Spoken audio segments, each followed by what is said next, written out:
Olá a todos, mais uma vez aqui com vocês, Dr. Eduardo Guariglia, psiquiatra, psicodramatista, também com formação em acupuntura. Dando continuidade a essa série que eu conto um pouco da minha história e como eu passei a trabalhar da forma como eu trabalho hoje, hoje eu vou falar sobre como eu me tornei psicoterapeuta e especificamente psicodramatista. Nos vídeos anteriores, que estão nessa playlist que fala da minha história, né, quem eu sou, o primeiro vídeo foi sobre como eu me tornei médico, o segundo e o terceiro, que foi dividido em duas partes, que ficou longo, fala sobre como me tornei psiquiatra, a minha trajetória ao longo da faculdade. Então, para quem não viu e quiser saber um pouco mais como eu cheguei até aqui, estão lá os vídeos anteriores. Esse, a princípio, é o último dessa série, que dá um fechamento. Se vocês quiserem saber mais, é só pedir, é só falar, comentar. Afinal, a história que eu vou contar hoje tem pouco mais de 15 anos, né? Eu me formei na faculdade em 2000, entrei na residência de psiquiatria, no Instituto de Psiquiatria do Hospital das Clínicas da Faculdade de Medicina da Universidade de São Paulo. O nome é longo. É por isso que a gente abrevia.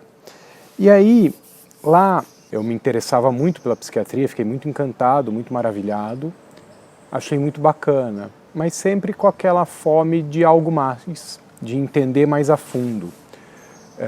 E para quem acompanha aí os outros vídeos do canal, o meu olhar, ele propõe um olhar mais fundo, mais de compreensão, não tanto da psiquiatria clínica, orgânica, medicamentosa, das doenças, né? Tanto que esse vídeo está aqui para explicar como que eu cheguei nisso. Enfim, eu adorava, né? Estava encantado, foi uma época muito legal da vida. Entender as doenças, os quadros, os tratamentos, acompanhar pessoas em sofrimento psíquico, né? Mental, emocional, e ajudá-las com o repertório que tem ali no Instituto de Psiquiatria, que é bastante vasto, bastante amplo. E o contato com os professores, com os assistentes, com os orientadores. Tive contato com pessoas fantásticas naquela época. E uma delas foi um importante professor de psicodrama, né, em São Paulo.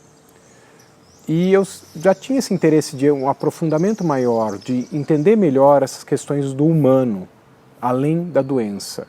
As questões do humano que se expressam na doença. E aí a doença não seria uma causa, seria uma consequência da forma do indivíduo estar no mundo. A doença aparece como um sintoma. Uma leitura um pouco mais ampliada, ou seja, que propõe um tratamento além da medicação. Eu foquei aí em vários aspectos da psicoterapia, assim como outros colegas da minha turma. E daqui a pouco vocês vão entender por que eu estou falando isso, da minha turma de residência médica. E aí, todos nós tivemos contato com esse professor, com esse mesmo professor, e ali, ao término da residência, nós montamos um grupo de formação,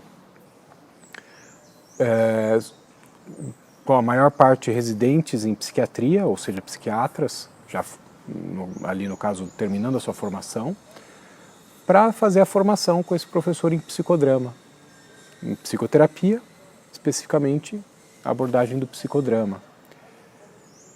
Porque todos tinham essa fome, essa sede de algo mais. E foi curioso porque, nas falas desse professor, foi o primeiro grupo formado desta forma, né? Só com residentes. Há algum tempo ele já não tinha mais grupos de formação, voltou a ter com esse grupo diferenciado. E foi muito rico esse período. Várias coisas aconteceram, né?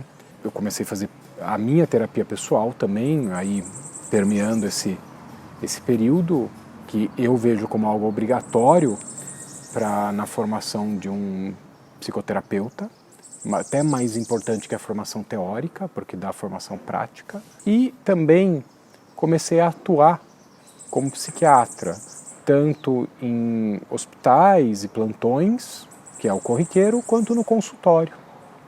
Foi mais ou menos a época, ali 2002, 2003, que eu abri consultório e comecei a clinicar, a praticar, a exercer, a moldar a minha forma de trabalho. Sempre a acupuntura dialogando com isso. O primeiro consultório que eu tive, eu dividia a psiquiatria e psicoterapia e acupuntura em lugares separados, depois eu juntei. Tive a oportunidade de montar consultório com meu professor de acupuntura também, foi o meu primeiro consultório. Alguns anos depois, um grupo de amigos também, algumas dessas pessoas que fizeram a formação em psicodrama, curiosamente, montamos um consultório grande junto em São Paulo, que perdurou por 10 anos, isso até uns 4 anos atrás, e aí foi quando eu vim para São José dos Campos. E a minha prática hoje, eu já não diferencio mais a minha abordagem, a minha consulta é sempre a mesma, embora o enfoque às vezes seja um pouco maior na medicação, às vezes um pouco menor, mas sempre no indivíduo e no sofrimento do indivíduo. Algumas outras coisas interessantes que também acho que contribuíram para a minha formação nesse período foi o contato grande com técnicas complementares de medicina, na época não se chamavam PICs, né, que práticas integrativas e complementares em saúde. Então, contato com várias técnicas, a coisa estava começando. Eu comecei a treinar em 2001 Aikido, que é uma arte marcial japonesa. Eu brinco que é a mais chinesa das artes marciais japonesas. É muito taoísta, os princípios de Yin e Yang, cheio e vazio. É uma arte que ela preza pelo não confronto. Aiki é a harmonia, o amor, é a arte do amor, caminho do amor, da harmonia. E no treino você não tem ataque, você só tem a defesa. Isso remete até uma outra postagem minha. Mais harmonia, menos vale tudo. Isso acho que também foi uma contribuição importante para a minha atuação como profissional. Poderão acompanhar nos outros vídeos, acompanhando como eu penso, como eu abordo, como eu vejo as questões e como eu proponho a atuação profissional. Então espero que vocês tenham gostado, espero que seja útil essa trajetória para me conhecer um pouco mais, entender um pouco mais, e também para as pessoas que estão na dúvida e que não sabem como as coisas acontecem, mesmo profissional, né, pessoas que querem fazer medicina, psiquiatria ou ser terapeutas, falarei mais sobre o assunto. Em breve teremos um vídeo no canal sobre as diferenças entre o psiquiatra, o psicólogo e o psicoterapeuta, que é uma pergunta recorrente na minha prática. Então espero que continuem seguindo o canal, compartilhem os vídeos, comentem esse espaço de vocês e aumentem essa comunidade que está se formando desse canal, para que essa mensagem chegue a mais pessoas. Então muito obrigado.